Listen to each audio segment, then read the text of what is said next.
Glass পানি দিও তো আমাকে।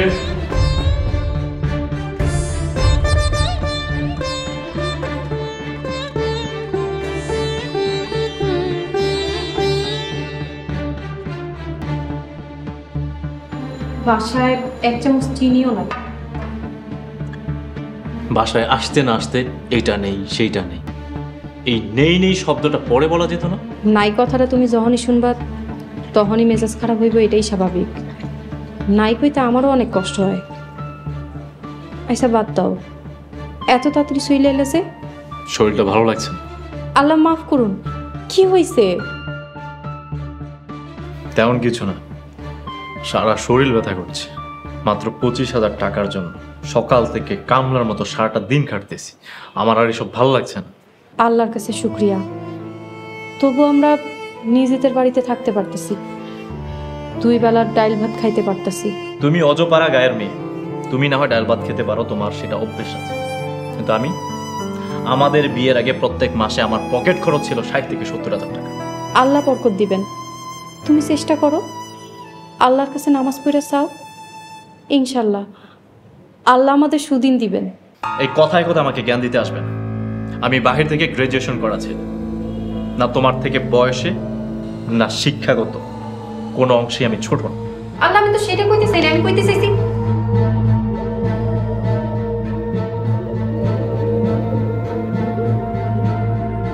তরকারি নেই, মাছ নেই, মাংস নেই। তুমি বেতন পাইলেই আমরা মাছ মাংস খাবো, এই কয়টা দিন একটু কষ্ট করতে হইব। আর কত কষ্ট করব? গত 3 মাস ধরে কষ্টের সাগরে হাবুডুবু খাচ্ছি। আল্লাহ ভালো জানে আর কতদিন এই কষ্ট করতে হবে। আমি ভাত মাখায় দিই, তুমি তো কইছো আমার হাতের ভাত মাখা তোমার অনেক ভালো লাগে। ডিসকাস্টিং। শোনো, ভরা পেটে রোম্যান্স ভালো লাগে। ভাত অর্ধেক করো, আমাকে শুধু ডাল দাও। ভাজি ভর্তা নাও, তুমি না খাইতে পারলে আমি খায় নিব। এই ঢং না আমার একদম পছন্দ না। এমনিতেই মেজাজটা খারাপ আছে, আর খারাপ করো না। আমি একটা কথা কইতে চাই। এত বলিতে করার কি আছে, বলো। আমরা 2 জনে মিলে যদি আয় করতাম তাইলে সংসারটা হয়তো ভালো চলতো। কি কইতেছো তুমি? তুমি কিভাবে আয় করবো? আমি চাকরি করতে চাই। আমাদের বংশে 14 পুরুষের ইতিহাসে কোনো বউ চাকরি করে নাই, আর তুমি সেই বংশের নাম মর্যাদা ডুবাইতে চাইতেছো না? খাবারটা তো শেষ করে যাও। তারপর বলবো কিছু টাকা লাগবে। টাকা লাগবে, নিবি। তোকে কখনো না করেছি? তারপর বল, তোর চাকরি কেমন চলছে? আর চাকরি ভালো লাগছে না, মনে হচ্ছে ছেড়ে দিতে হবে। ছেড়ে দিলে চলবে কিভাবে? 2-3 বছর লেগে থাক, দেখবি বেতন বাড়ছে। যে ফকিনি মার্কা জব করছি, পারলে তো কালকেই ছেড়ে দিই। আর তুই বলছিস 2-3 বছর, সম্ভব না। দেখ, তোকে আমি আগেই বলেছিলাম, সাবধানও করেছিলাম, জীবনটা কোনো সিনেমার গল্প না, অনেক কঠিন। আর তোর মতো বড় লোকের ছেলের জন্য আরো কঠিন। সারা জীবন টাকার উপর শুয়ে থেকেছিস, আর এখন তোকে দেখলে আমার করুণা হয়। তুই মামার সাহায্য ছাড়া এই শহরে টিকতে পারবি না। বাবার কাছে তো ফেরা সম্ভব, সামনে শুধু অন্ধকারই দেখছি। সেটাও ঠিক, তুই একা গেলে যে কোনো সময় যেতে পারবি, কিন্তু তোর ওয়াইফকে মামা মামি কখনোই মেনে নেবে না। ভালো লাগছে না রে বন্ধু, টাকাটা দে, চলে যাই। বাসায় চাল ডাল কিচ্ছু নেই, ভালো লাগে না।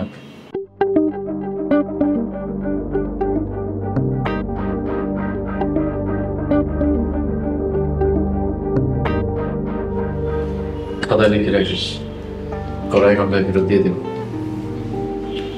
আসি রে, সাবধানে যাস।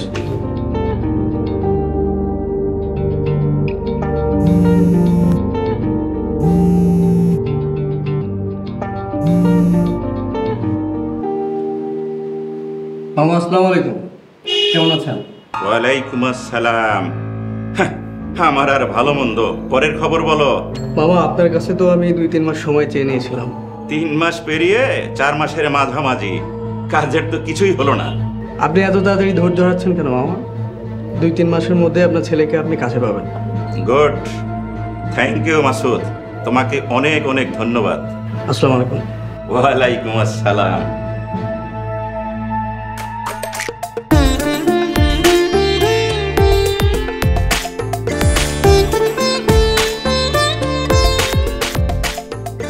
কেমন আছিস বাবা?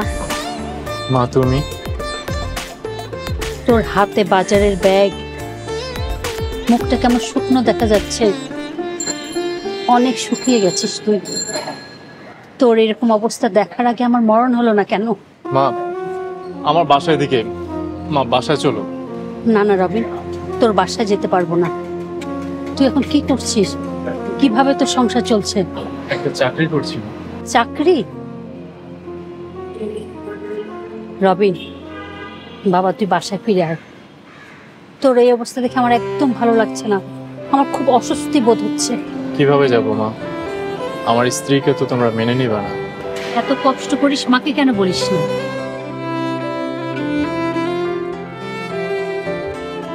টাকাগুলো ধর, শুধু তোর বাবা যেন না জানে, আর বৌমাকেও বলিস না, তাহলে তুই অনেক ছোট হয়ে যাবি। ধর তো।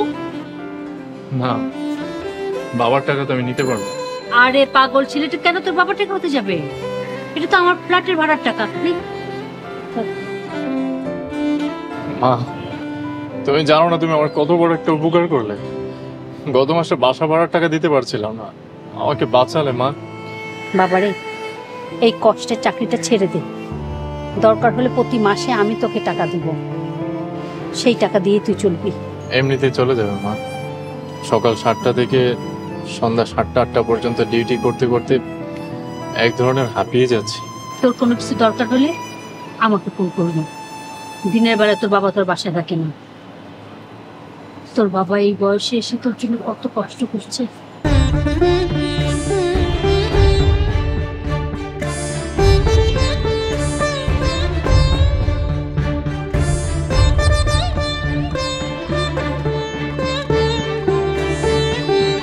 দরজা খুলতে এত সময় লাগে?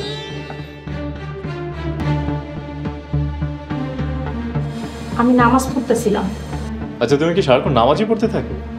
আমি যখনই কিছু জিজ্ঞাসা করি নামাজ পড়ছিলাম, আর কোনো অজুহাত নেই তোমার কাছে? আমি মিথ্যা কথা কই না, আর কখনো কমও না। হয়েছে, নাও বাজারটা ধরো। এত ভারী কি বাজার আনছো? মাছ মাংস সবজি সবকিছু নিয়ে আসছি। শোনো, আজকে একটু ভালো করে রান্না করবে, কতদিন একটু ভালো কিছু খাই না। এত বাজার আনছো, টাকা পাইলা কই? বাসা ভাড়া বকেয়া, বাড়িওয়ালার সামনে দাঁড়াইতেও লজ্জা লাগে। হয় নেই, চুরিদারি করি নাই। আর হ্যাঁ, বাসা ভাড়াও দেওয়া হয়ে গেছে। আরেকটা কথা, আমি কিন্তু চাকরিটা ছেড়ে দিয়েছি, আমি আর চাকরিটা করছি না। হায় আল্লাহ, কি কইতেছো? আমরা চলমু কেমনে?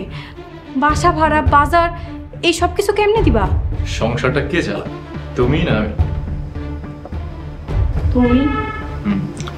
তাহলে তোমাকে কোনো টেনশন করতে হবে না, আমার টেনশন আমাকেই করতে হবে।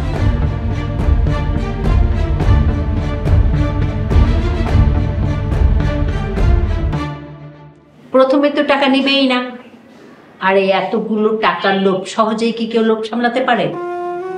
আরে রূপের মায়ায় কতদিন, মানি ইজ দ্য পাওয়ার। টাকার কাছে সমস্ত পৃথিবী নত শির।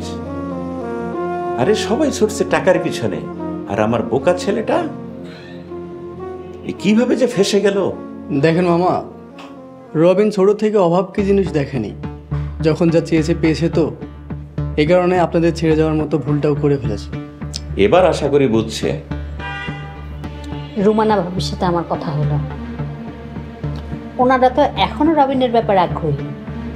বিয়েটা যদি অন্তত কোনোভাবে করাইতে পারি, তাহলে অন্তত 50 কোটি টাকার মালিক হবে আমার ছেলে রবিন। আর তোমার সাথে এলাহি ভাইয়ের নতুন ব্যবসাটাও শুরু হয়ে যাবে। পুঁজি এলাহের আর বুদ্ধি আমার। আমি এত সহজে এত বড় সম্পত্তির সুযোগ হাতছাড়া করতে চাই না। মাসুদ, এবার তোমার মোক্ষম চালটা দাও, তবেই আমার ঘরের ছেলে ঘরে ফিরে আসবে। সেটা না হয় দিলাম, কিন্তু মামা মেয়েটার কি হবে? কি আর হবে? মেয়েটাকে 5-10 লাখ টাকা দিয়ে বিদায় করে দেবো, যেখানকার মেয়ে সেখানে চলে যাবে।